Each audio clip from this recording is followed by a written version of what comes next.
नमस्कार। मैं हूं आलोक कुमार और आज ज़्यादा बोलने की हालत में नहीं हूं इसलिए कि मेरे साथ एंटरटेनमेंट इंडस्ट्री के विनय सप्रू और राधिका राव हैं। इन दोनों से जानने की कोशिश करते हैं कि कैसी कस्में खा रहे हैं आजकल आप। विनय जी नमस्कार। नमस्कार। राधिका जी नमस्कार। क्या है ये कहानी सनम तेरी कसम रिपीट द रिपीट?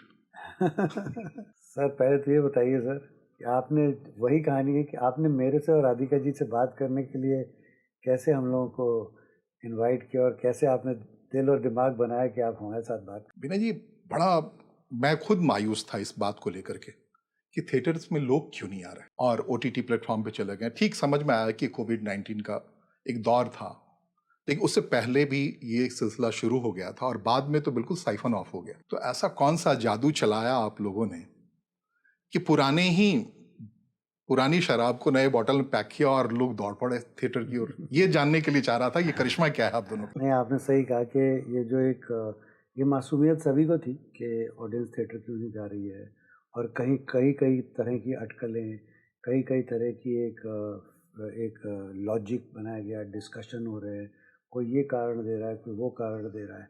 पर मेन जो कारण है वो जो हम आर्टिस्टिक कम्युनिटी है हम लोग उनको बोलते ही रहते हैं कि आप इसको कि there is no logic in creative. आप जो बोर्ड रूम्स में बैठ के बनाते हैं कि ये अरिथमेटिक है, ये गणित है, इसका 1+1 2 2+2 4, ये तो होता नहीं। आपको यू कम अलॉन्ग, आप आएंगे सामने, आप सपोर्ट करेंगे क्रिएटिव विजन्स को, तो उसमें ही आपको सफलता मिलेगी। ये आज की बात नहीं है, टाइम इमेमोरियल से यही होता आ रहा है। चाहे माइकल एंजेलो जी को था या किसी भी था, हम क्रिएटिव लोगों को पैसे वालों की ज़रूरत पड़ती है और पैसे वालों का क्या होता है, उनका अपना एक profit and loss, return on investment और ये सब बातें, ये पहले आपको हमें वो एक सफ़र करना पड़ता है उनके साथ। मैं आया हूं तो ये जान के आया हूं कि एक सीए से बात कर रहा हूं मैं। लेकिन राधिका जी आपका टेक क्या है? क्या हो गया? आपने क्या ऐसा मिसमैनेजिंग कर दिया कि अचानक से लोग दौड़े चले आए, वैक्यूम खाली थिएटर भरते जा रहे? ये अचानक की बात नहीं है। जो फैन बेस है, जो पब्लिक है, ये इस पिक्चर को 8-9 साल से देख रही है बाकायदा।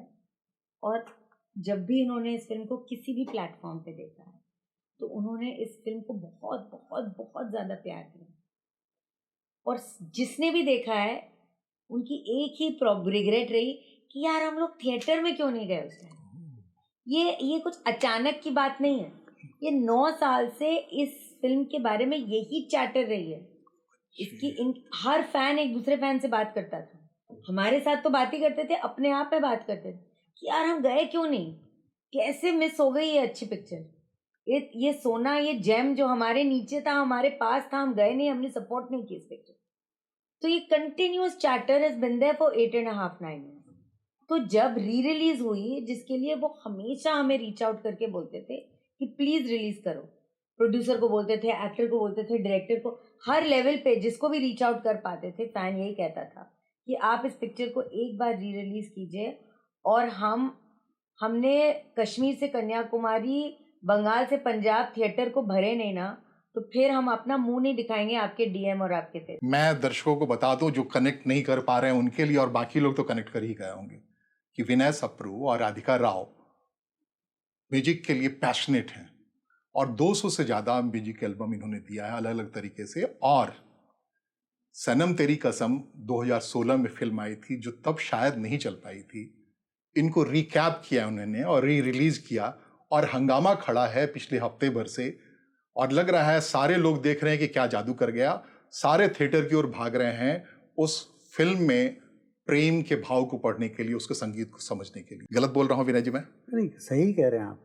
तो जैसे मैंने पहले भी यही कह रहा था कि जब हमने ये पिक्चर लिखी थी तो हम उसके पहले हम बड़े बड़े स्टारों के साथ पिक्चर डायरेक्ट करते थे, सलमान खान सर, सनी देओल, कंगना रनावत में। तो हमने जब डिसाइड किया कि हम लोगों को एक न्यू कमर के साथ पिक्चर करनी है, तो हमें फिर जैसे मैंने कहा कि फिर वो बैकिंग नहीं मिलती है, तो बट राधिका और मैंने जब स्क्रिप्ट लिखी थी तो हमें पूरा यकीन था कि ये स्क्रिप्ट जो है ये न्यू कमर्स के साथ ही हम करेंगे। हम स्टार्स तो हम करते थे और हम लोग उसके लिए पूरी तरह से माने हमारे दिमाग में पूरा कंफर्म था कि हम न्यू कमर्स के साथ ये पिक्चर करेंगे। फिर पर बैकअप नहीं मिलता है, सपोर्ट नहीं मिलता है, फिर जो भी हमने अपने तरीके से एक पिक्चर कंप्लीट करी। फिर हम जब स्टूडियो के पास लेके गए उसको, तो अगेन फिर वहीं पे वो जो एक स्टूडियो की जो एक मैथमेटिक्स होती है ना, वो काम आ जाती है कि भाई ये क्या है, आपके यहाँ तो कोई स्टार है नहीं, ये नहीं है, वो नहीं है, तो बस हम इतना ही मार्केटिंग सपोर्ट आपको देंगे। तो उतना ही मार्केटिंग सपोर्ट उन्होंने दिया और हम बोलते ही रह गए उनको कि आप एक मेरिट पे जाओ और एक आम पिक्चर का जो एक जो एक स्टैंडर्ड मार्केटिंग प्रोसेस होता है वो तो कर दो प्लीज़ हमारे। नहीं आपके आर्टिस्ट ऐसे हैं, आपका ये है, कुछ है नहीं, कुछ नहीं। उन्होंने उसको पहुंचाया ही तो नहीं किसी तक को। पहला डे पे हमारा, जैसे अभी कलेक्शंस आ रहे हैं ना, उस वक्त भी फर्स्ट डे ऐसा बुरा नहीं गया था हमारा फर्स्ट डे, बट पता ही नहीं था किसी को, किसी ने देखी ही नहीं थी पिक्चर की पब्लिसिटी। तो और हमारे आर्टिस्ट थे नए, तो हम जो भी कर पाए। तो उन्होंने पहला दिन में हमारा ठीक ठाक ही गया था, 1.25 करोड़ का टर्नओवर कलेक्शन था। फिर दूसरा दिन 2016 की बात 2016 की भी बात कर रहा हूँ। पहला दिन 1.25 करोड़ था, दूसरा दिन भी 1.25 करोड़ था, तीसरा दिन 1.35 था। तो हम लोग ने कहा चलो यार पिक्चर्स पकड़ के रखी हुई है, होल्ड कर रही है, जितने लोगों को पता है वो तो जा रहे हैं बार बार। और मंडे भी जब 1.25 करोड़ आया, हम अपने स्टूडियोज के पास गए, हमने कहा सर अभी देखो पिक्चर सस्टेन कर रही है, जो फर्स्ट डे था वो मंडे को भी कलेक्शन है, आज वर्किंग डे ड्रॉप नहीं हुआ। और वहाँ पे जैसे मैं कहता हूँ मातम छा गया एकदम, कह रहे यार ये क्या हो गया यार, तूने 2-4 फ़ोन करे यार। By the time we came to know Tuesday Thursday से तो पिक्चर वो जो बेसिक हॉल्स जो थे ना वही नहीं मिल रहा। तो इस वक्त भी जैसा राधिका में, तो उस वक्त सपोर्ट ही नहीं किया, किसी को पता ही नहीं था। बट फिर उससे लेके 2025 तक में क्या हुआ, एक डिजिटल रेवोल्यूशन आ गई।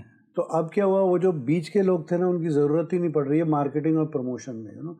आप जाते हैं ये सोशल मीडिया पे, इस वक्त भी कोई ऐसी कोई पूरे शहर भर में पोस्टर लगे हुए हैं, ऐसा कुछ हमारे आर्टिस्ट तो है नहीं, वो तो एक आउट ऑफ कंट्री है, एक यहाँ पे जो भी हम लोग सब है। बट अब क्या हुआ कि जो 2016 से लेके अभी तक जो लोग ये OTT पे अवेलेबल है, डिजिटल पे अवेलेबल है, सैटेलाइट पे देख लिया, यूट्यूब पे सब तरफ फ्री में अवेलेबल, तो पब्लिक देख रही है डायरेक्टली और डायरेक्टली हमसे कनेक्ट कर रही है, हमारे आर्टिस्टों से कनेक्ट कर रही है, और जो भी उनको है उनका अच्छा बुरा जो भी है बात कर रहे हैं।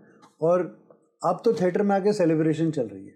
मैंने पिक्चर उन्हें देखी, अब जो सभी देख रहे हैं, वो कोई थिएटर में डांस हो रहे हैं जैसे पहले होता था, ये सब तो अब ये सब चल पड़ा है। तो देयर इज सेलिब्रेटिंग। तो आपका जो पहला क्वेश्चन था ना कि सब परेशान थे थिएटर में आते क्यों नहीं, लोग बाग क्यों नहीं आते, तो कहीं ना कहीं at the core of it मुझे लगता है कि हम अगर एक अच्छी कहानी लिखेंगे, देन जो भी ये भी आजकल डिस्कशन होता है यार, इट डजेंट मैटर सुपरस्टार की पिक्चर में भी कोई नहीं आता आजकल देखने थिएटर में, मिड लेवल स्टार की पिक्चर में भी कोई नहीं आता है, तो कुछ पर सनम तेरी कसम में होर्ड्स में आ रहे हैं लोग बाग, और एक और तो भी री रिलीज पिक्चर्स में आए थे पहले जैसे तुम्बाड़ वगैरह। तो मतलब ये है कि the king at this point is the content. बोलते ना कहते हैं content is the king right now, you know. I think content character आपकी फिल्म में प्यार और संगीत की बरसात को देख रहा हूँ। ये एक और मुझे पहलू थोड़ा सा शुरू में ही इसको रिटेल को ये पहली है कि अब तक सलीम जावेद की जोड़ी समझी गई पटकथा लेखक में, लेकिन डायरेक्टर सिंगल माइंड का काम होता है कोई भी डायरेक्शन। अब तक ये एक मैथोलॉजी है कि आपका एसेट है, एक माइंड का एसेट है, वो एक दिमाग से उसे डायरेक्ट करेगा। एक म्यूजिकल फिल्म के लिए 2 डायरेक्टर, 2 ब्रेन एक तरीके से कैसे काम कर रहे हैं, ये एक समझाइए जरा मुझे राधिका जी के साथ मिलकर के आप या दर्शकों को। एक लाइटर नोट पे मैं एक समझाता हूँ इस बात को कि लाइटर नोट में लव स्टोरी होती है, दिल टूटे दिल की और जुड़े हुए दिलों की। तो इन्होंने बहुत दिल तोड़े हैं, मैंने बहुत नहीं मेरा दिल टूटा है, इन्होंने दिल तोड़ा है, तो बस दोनों की एक्सपर्ट वहीं चलती है। किसी ने कैच तो किया है, मेरा टूटा है। तो जहाँ स्क्रीन प्ले में टूटे दिल की बात आ जाती है तो मैं आ जाती हूँ, जब तोड़ने की बात आ जाती है तो ये आ जाता है। तो वैसे पर नहीं, ऐसा नहीं। अभी हम लोग एक बात मिले कहाँ आप लोग, बहुत साल पहले आपको मैं बताता हूँ कि मेरे पास एक गाना है, हमारा सुपरहिट गाना है, याद पिया की आने लगी है। तो गाना हम लोग उस वक्त गाने रिकॉर्ड भी करते, गाना रिकॉर्ड करके मैं आया, मैंने राधिका जी से कहा, राधिका जी ये गाना सुना यार, बहुत अच्छा गाना है अपने पास। तो हम लोग गाड़ी में जा रहे थे, तो मैंने कहा राधिका, मैंने कहा हाँ, उस वक्त CD आती थी तो CD लगा दी मैं, तो गाना सुनते हुए आ रहे थे। तो फिर अब ये पार्टनरशिप की बात है, मेरे को ये गाना तो बहुत अच्छा लगा। अब राधिका जी का मेरे को नहीं अच्छा लगा। अच्छे मैंने कहा याद पिया के आने लगी, हाय भीगी हुई, ये कैसी लड़की है, ऐसी बातें क्यों कर रही है। मुझे लड़की नहीं पसंद, उसकी सोच ही नहीं पसंद। तो ये 2 मिनट के लिए क्वाइट। हम वर्ली सीपेस पे जा रहे थे तो उन्होंने कहा मेरे को हंस के, बोला यार मेरे को ऐसी लड़की को गोले याद पिया की आने लगी, मुझे बड़ी पसंद आई है ऐसी लड़की। तो मैंने कहा सच्ची तुम्हें पसंद आई? इसे हाँ मुझे कमाल की लगेगी ऐसी लड़की। तो उन्होंने कहा, तो मैंने कहा तो क्या करें? तो उन्होंने कहा कि मेरी बात मान ले, इस बार मुझे लगता है ये गाना बहुत अच्छा है, तो थोड़ा अपना डिसलाइक एक साइड में कर ले और करते हैं ये गाना। तो इसी तरीके से हम अपनी, अब तो ऐसा हो गया 25 साल हो गए हम लोग साथ में, 23 साल। अब तो ये हो गया कि जब साथ नहीं होते तो लगता है यार राधिका से पूछा नहीं है, यू नो। और ऐसी ट्यूनिंग अभी वो हो जाता है ना, एक टीम वर्क होता है, यू नो। एक बार हम सलमान को डायरेक्ट कर रहे थे तो हम मॉनिटर पे बैठे हुए था मैं और राधिका सलमान सर को कुछ शॉर्ट समझा रहे थे, कुछ बोल रहे थे, उस वक्त दूर थे। तो मैंने माइक पे बोला राधिका सलमान सर को ये बोल देना, और एग्जैक्टली वो यही बात उनको कह भी रही थी उस वक्त। तो मैंने एक वो जो होता है ना कि एक और हमारी सनम तेरी कसम में एक लाइन लिखी है हम दोनों ने, जो हमारे जिंदगी के सार का एक पार्ट है, तो आजकल बहुत वायरल हो गया। मैं आजकल सब बच्चे वो क्लिप्स करें कि लोग साथ में इसलिए नहीं रहते हैं क्योंकि वो भूल जाता है, लोग साथ में इसलिए रहते हैं क्योंकि वो एक दूसरे को माफ कर देते। तो बस हम दोनों अपने डिसएग्रीमेंट्स को भूलते नहीं हैं, पर हम एक दूसरे के डिसएग्रीमेंट्स को हमेशा माफ करते हैं। So that is one of the primary reasons that we work together. To say that we never disagree will be a lie. तो क्योंकि दो लोग जब बैठते हैं, of course we disagree and all, but हम दोनों एक दूसरे को माफ कर दें। हम उसी तरीके भूलते नहीं है कभी भी, बट माफ कर दें। भाई ये रिडल है, पहली है कि दो डिसलाइक कैसे लाइक में बदलते हैं, ये बता रहे हैं। अपन चलें संगीत की दुनिया में, है ना, वो ज़्यादा महत्वपूर्ण मुझे लग रहा है कि लगातार एक के बाद एक विनय सप्रू और राधिका राव भाई मिसमराइज कर रही है। तो कहाँ से इतना प्रेम और संगीत इकट्ठा करते हैं आप लोग? वो कहते हैं ना, कई बार किसी की कॉलिंग होती है कोई, हमें नहीं पता था संगीत हमारी कॉलिंग है, बट हमने जब अपना करियर शुरू किया तो हमें एक वहाँ उस वक्त एक कंपनी हुआ करती थी पॉलीग्राम करके ना, तो उन्होंने बोला कि हम लोग वही डॉक्यूमेंट्रीज ये वो सब बनाते थे आज से 23 साल 25 साल पहले। तो उन्होंने आके हमको बोला कि आप एक काम करिए, हमारे यहाँ के एक म्यूज़िकल फिल्म हम बना रहे हैं, उसके आप ज़रा ट्रेलर प्रोमोज काट दीजिए उस वक्त। तो हमने कहा कर लेते हैं। अब स्टार्टिंग है करियर का उसमें, तो वो पिक्चर का नाम था खामोशी, संजय बंसाली जी की खामोशी थी, उसके हमने ट्रेलर काटे थे, उसका शुरुआत हमने अपने करियर का। तो वो पिक्चर थोड़ी सी बॉक्स ऑफिस में सक्सेसफुल नहीं रही थी, पर उसके म्यूज़िकल ट्रेलर्स बहुत हिट हो गए थे उसके पर। तो उसी फिर वहीं से हमारा सफ़र शुरू हुआ। तो उनको लगा कि म्यूज़िक की तरफ, तो उनके वहाँ पे एक हुआ करते थे, अब तो है नहीं, शशि पटेल करके उनके जो ओनर हुआ करते थे, तो उन्होंने बोला कि तुम लोगों का एक म्यूज़िक में एक बहुत अच्छा है। तो उन्होंने हमारा सब, फिर उसके बाद जो हमारा सफ़र शुरू हुआ ना लोग, वो ऐसा हुआ कि वो जो कहते हैं ना, जो हमारी शिक्षा, हमने एक संगीत जो बनाया, हमने एक स्कूल से नहीं बनाया, हमने सीखा इन ग्रेड्स के साथ में। फिर हमारे को उन्होंने गाना दिया डायरेक्ट करने को आशा भोसले जी के साथ। अब वो लिखा था मजरू सुल्तान को, जानम समझा करो।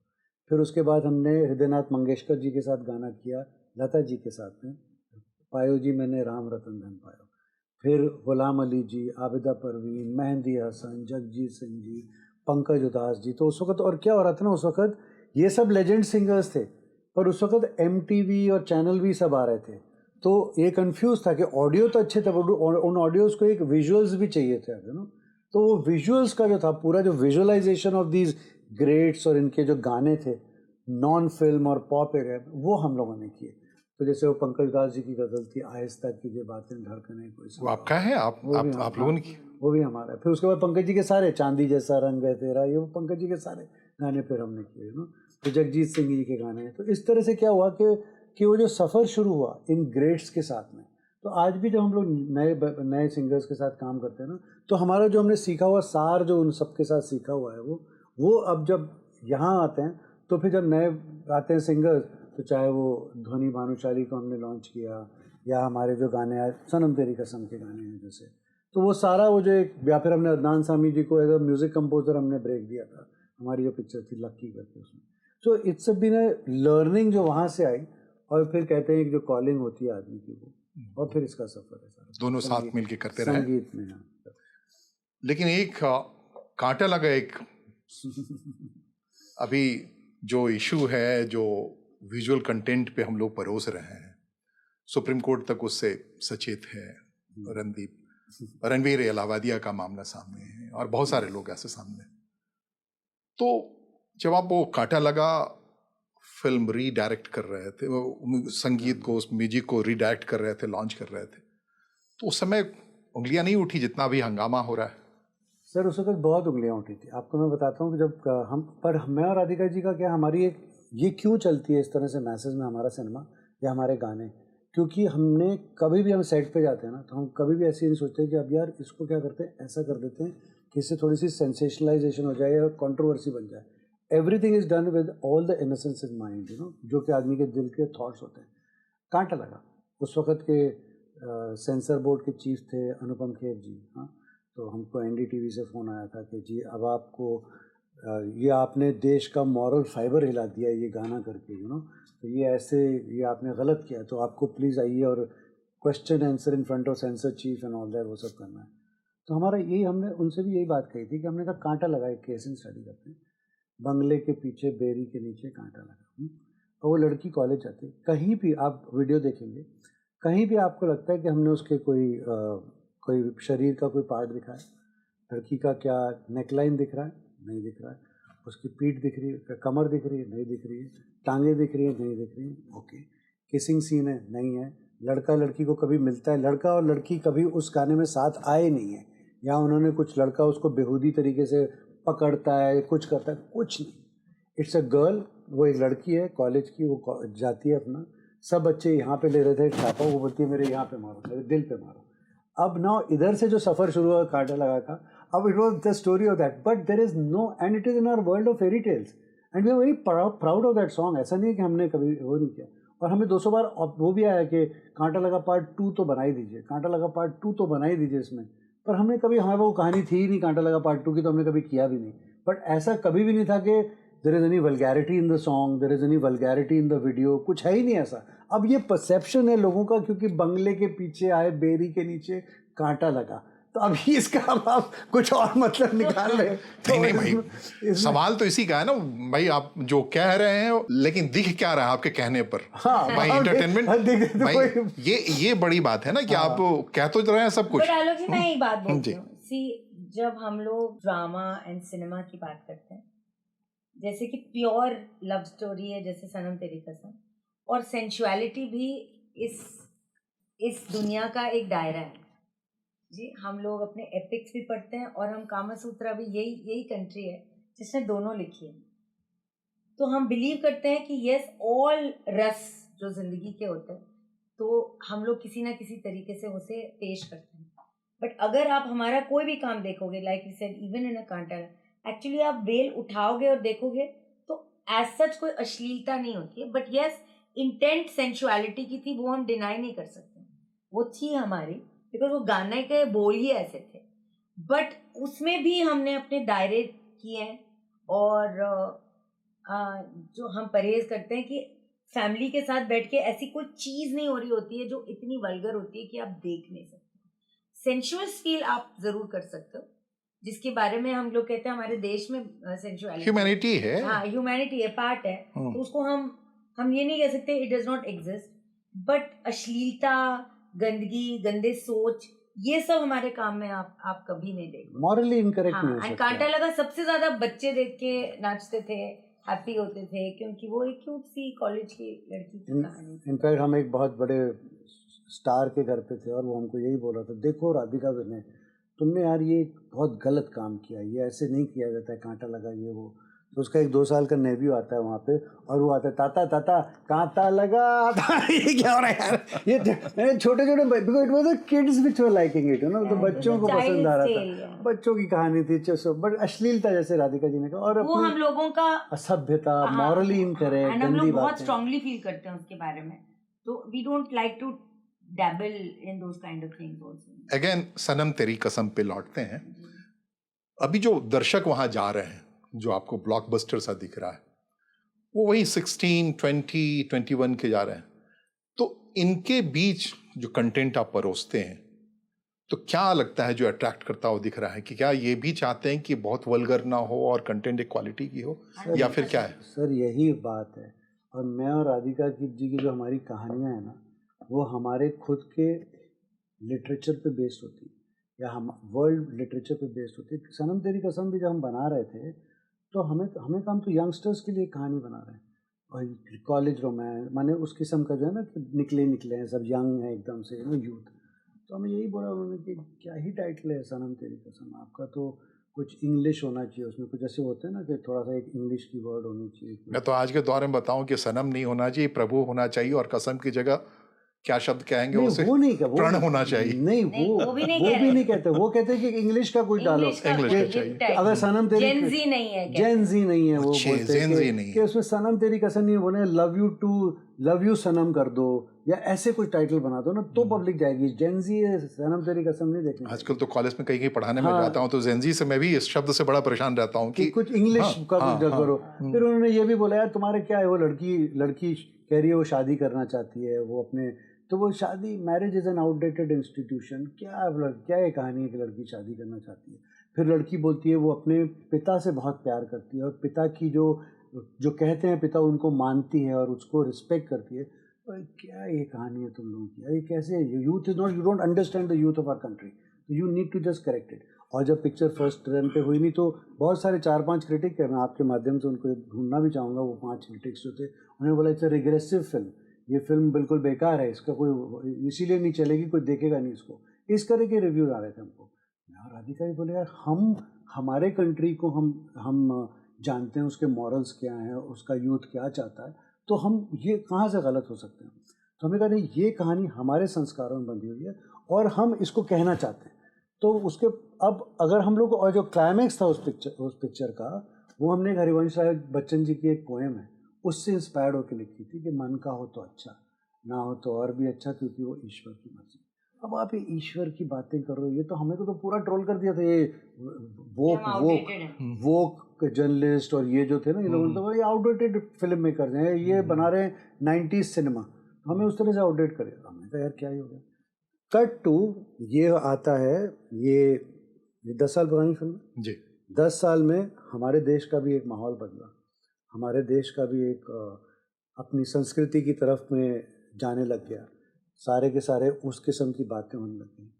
और देखा कि यूथ जो है वो भी अब उस तरफ आ रहा है। आज आप कुंभ मेला देखते हैं, कुछ 10 करोड़ लोग स्नान ले रहे होते हैं, उसमें सब बच्चे होते हैं। अब आप किसी को फोर्स तो करके नहीं ले जा रहे हैं, बस मेरी ऑफिस से 5 बच्चे वहाँ गए थे, वो यंग से लोग हैं, वहाँ स्नान करने गए। तो ये जब अब ये जो हुआ ना, जो 9 साल पिक्चर OTT सैटेलाइट और यूट्यूब पे देखी है, वही जो आप कह रहे हैं 16 साल से लेके 24 साल के लोगों ने, और जो 10 साल पहले लगी थी, आज जो बच्चे जा रहे हैं वो 18 साल के, वो थे उस वक्त 10 साल के। जो 10 साल के होते होते जब उन्होंने 18 साल तक देखी वो पिक्चर, तो वो अपने संस्कारों की पिक्चर देख रहे थे। हम वो बातें कर रहे हैं जो सच्चे प्यार की बात है, हम वो बात कर रहे हैं कि पहले प्यार की बात है। और पहला प्यार क्या होता है, जब आप बड़े हो जाते हैं तो आप देखते हैं अरे नहीं यार, marriage is an outdated institution, सब बात है। पर जो बच्चा पहली बार प्यार करता है वो तो वही सपने लेके लेता है ना, उसको तो वैसे ही प्यार लगता है ना, उसको बहुत प्यारी लगती है, उसको वो सनम कहने का दिल करता है, उसको वो कस्में लेने का दिल करता है उस लड़की के साथ। फिर ज़िंदगी जहाँ भी ले जाए, किसी को क्या ले जाए, अपने आप में अलग बात है। ये तो जिस तबके में हम लोग यूथ के लिए हम लोग पिक्चरें बनाते हैं, हम लोग, राधिका जी और मेरी फिल्में यूथ को टारगेट, गाने भी हमारे यूथ को टारगेट, बट उनके वहाँ तो सपने पहले है ना, आंखों में वही सपने, वही बातें, दिल में वही, वो जो होता था ना जब अपन कॉलेज में लड़की से सामने से निकल गई तो वो जो फिर बदन में फरहरी सी बह जाती थी, या नुक्कड़ पे खड़े होकर अपने दोस्तों को बोल रहा था भाभी जा रही है तेरी, कुछ तू बोलेगा नहीं उसको कुछ भी। अब ये सब बातें तो उस उम्र में होती थी। क्या राधिका जी, लड़कियों के बीच क्या होती थी, तो जेंडर में आ गए, लड़कियों के अंदर भी कुछ ऐसी होती है, आप कन्वे करते हैं उसे? ऑफ कोर्स होती है, वो तो हम कन्वे करते हैं कि लड़कियों, देखिए लड़कियां तो फूल जैसी होती हैं, वो एस्पिरेशनल होती हैं। जब वो 15-16 साल की होती हैं तो ये नहीं सोचती हैं कि मेरा जीवन साथी नहीं होगा, मुझे सिचुएशनशिप में रहना है, ये कोई एस्पिरेशंस नहीं होती हैं। जो ये बोल रहे हैं गलत बोल रहे हैं। वो इंडिया में वही सोचते हैं कि मेरा भी कोई जीवन साथी हो, वो भी वही सपने देते हैं कि मेरे साथ कोई अच्छा हो। तो फिर जिंदगी के भागदौड़ में शायद उनके साथ कुछ दिल टूट जाते हैं, कुछ नजरिया बदलता है। But when you are 15 and 16, you are looking at life through pink tinted glasses. आप एक ड्रीम के साथ अपनी जिंदगी को देखते हो जिसमें शादी, ब्याह, कस्में, वादे, अच्छाई ये सब इम्पोर्टेंट होती हैं, माँ बाप।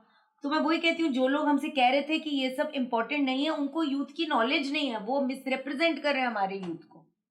तो विनय जी वो कह रहे हैं, एंड लकीली फॉर अस ये जो 10-15 सालों में एक चेंज आई है टुवर्ड्स हमारी कल्चर, हमारी संस्कृति, एटलीस्ट एक चीज प्रूव कर गई है कि आपने यूथ को मिसअंडरस्टैंड किया है कि यूथ हमारी ऐसी को, जो विनय जी और मैं कहते हैं, India is a country of आशिक्स, नॉट आशिक मिजाज। फर्क है उसमें, आशिक मिजाज के लोग नहीं है हम लोग, तो इसीलिए हम लोग आशिक हैं। तो हमें डीप लव, फॉरएवर, ये सब में बहुत। और फिर goes back to your first question कि थिएटर में लोग नहीं आ रहे हैं, पर वही घूम फिर के अगर आपने अपने यूथ को सही समझेंगे, अब आप उनको बोलेंगे, मैं ही इस पिक्चर को बोल देता love you Sanam, Sanam I love you, Sanam I Valentine something बुला देते हैं। वैलेंटाइन लव स्टोरी, ये सब बोलते तो शायद हम भी गलत हो जाते। हम तो वहीं गए जहाँ पे हम इतने पॉलिटिकली इंक्लाइंड नहीं है। लेकिन विनय जी, ये जो आप 2016 में आपने ये काम कर दिया, जिसका नुकसान तो उठाना पड़ा ना आपको, आप समय से पहले थे क्या उस समय? नहीं, समय से पहले नहीं थे। हमें लगता है कि आज भी जो यूथ है, हम पॉलिटिकल बात नहीं कर रहे हैं, ये कोई पॉलिटिकल प्लेटफॉर्म नहीं है, और मुझे लगता है कि हमारे जो पॉलिटिशियंस हैं, जो हमारी कंट्री अभी चला रहे हैं, और जो ये वापस से मैं कुंभ की बात कर रहा हूँ, कुंभ जैसा रिप्रेजेंटेशन, आज जो ये वो बोलते हैं ना इसको, टेम्पल टूरिज्म जो है इतना सारा का सारा, आज हम किसी भी मंदिर में जाते हैं, कहीं भी जाते हैं, माने drones and drones of youngsters are standing there, you know, youngsters are sitting and doing वहाँ पे। हम लोग गए थे, शिरडी गए थे, और वो बता रहे थे हमको, शिरडी में हमको बता रहे थे जो ट्रस्टी थे, जैसे आप लोग यूथ को इतना मिसअंडरस्टैंड करते हो, आप फिल्म मेकर हो, बड़े बुजुर्ग हो, आपको लगता है आपको यूथ को बहुत प्रिय। तो हमने कहा नहीं, बताइए। इसे सबसे ज्यादा डोनेशंस शिरडी में 14 और 20 के बीच के बच्चे डोनेशन करते हैं। इसे मैं आपको अब समझाता हूँ क्यों डोनेशन करते हैं उन्होंने, ट्रस्टी ने। इसे क्योंकि सबसे ज्यादा उनको भगवान की जरूरत है। भगवान मेरी शादी करा दो, भगवान मेरे एग्जाम में पास करा दो, भगवान वो ड्रीम्स एंड एस्पिरेशन तो उस उम्र में होती है। एस्पिरेशंस उनकी होती हैं। नहीं तो हनुमान जी को लड्डू तो कई एग्जामिनर्स ने एग्जामिनी ने तय किया है। हाँ, उन्होंने बोला आप बिलीव नहीं, इसे सबसे ज्यादा भगवान की जरूरत तो यूथ को होती है। आपको लगता है नहीं ये आउटडेटेड है, बड़े बुजुर्ग हो जाओ तो भजन करो, कीर्तन करो, भगवान को इसे, बट हमारी डोनेशन की पैटर्न आप देखो तो सब यंग बच्चे आके शिरडी में डोनेशन देते हैं क्योंकि उनको जरूरतें हैं, वो भगवान को रीच आउट करते हैं। तो कहीं हमारी कहानी जी, मेरा एक जो परसेप्शन है, अब कई लोगों का हो सकता है, कि हाल के दिनों में 2016 के बाद से दुनिया में यूक्रेन वार, रसा वार, गाजा पट्टी में हमला, एक्शन है, बम्बार्डिंग है, ब्लड्स हैं, अभी रिलीजियस इसमें भगदड़ है, लोग मारे जा रहे हैं, अलग अलग चीज़ें हो रही, उसमें ड्राइव कर रहा है कि आप प्यार की तरफ बढ़ो, संगीत की तरफ बढ़ो, ऐसा कुछ है क्या? जी, मैं कह रहा हूँ कि राजा देश और पार्ट कैसे चलाते हैं वो अपने आप में एक अलग डिस्कशन है और अलग टॉपिक है, but yes, music and cinema and art बहुत ज़्यादा बड़ा रोल प्ले करता है एक आदमी की एग्जिस्टेंस में। आज जो एक आदमी को एक रिलीफ देता है, जो हम अपनी सौंदर्य कसम से देख रहे हैं, 9 साल थिएटर में आने से पहले उन्होंने सब ने देखी हो picture, but today they are expressing out whatever is उनके जो एक फीलिंग्स हैं, वो थिएटर में आके डांस कर रहे हैं, ये कर रहे हैं, रो रहे हैं, ये वो। तो एक लड़की जा रही थी वहाँ से, एक एग्जीबिटर ने हमको बुलाया, मदर के साथ आई हुई थी, वो पिक्चर देख के जा रही थी, तो रोते रोते कुछ मदर के साथ जा रही थी, तो एग्जीबिटर ने बोला इनसे पूछते हैं। तो उस लड़की को बोला, तो बोलती है कि वो यंग 18 ईयर ओल्ड थी, तो बोले मुझे इंदर बहुत पसंद है, हीरो का नाम इंदर है उसमें, मुझे भी ऐसा ही लड़का चाहिए, यू नो, जो जब मैं मर जाऊँ ना तो मेरी बॉडी को पकड़ के खूब रोए, मेरे साथ में लेट के प्यार कर।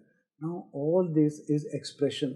अब ये जो हो रहा है आसपास, ये तो एक But I natural tell you, process if you really look at history, they say actually the past 100 years in human civilization have been most peaceful. तो war जो चीज़ है, वो human civilization की part and parcel है। जैसे actually हमने 100 सालों में compared to before come wars की, तो war and warlike attitude ये human nature का एक part है। It's very unfortunate that it exists.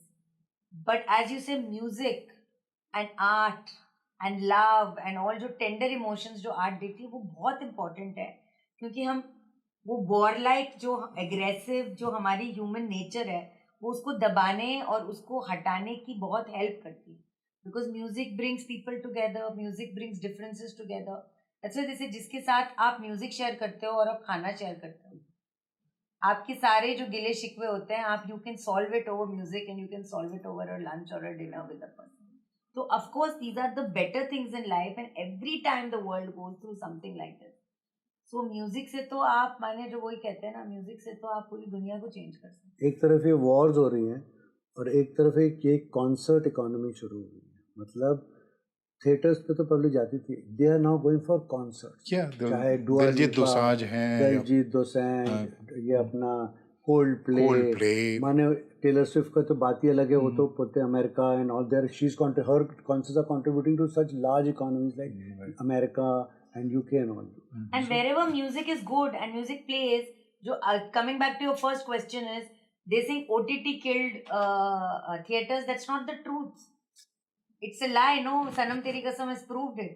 OTT पे देखने के बाद लोग थिएटर में आए हैं because they want to enjoy the music and enjoy the songs. जैसे आप कभी क्लिप्स देखिए, हमको लोग थिएटर से भेजते हैं, जैसे ही सीन खत्म होता है और गाना शुरू होता है, पूरी जनता कॉन्सर्ट की तरह पूरा गाना सनम तेरी कसम। तो गाने ऐसे चीज है कि वो आपको बाइंड करते हैं। And OTT did not kill the theater audience.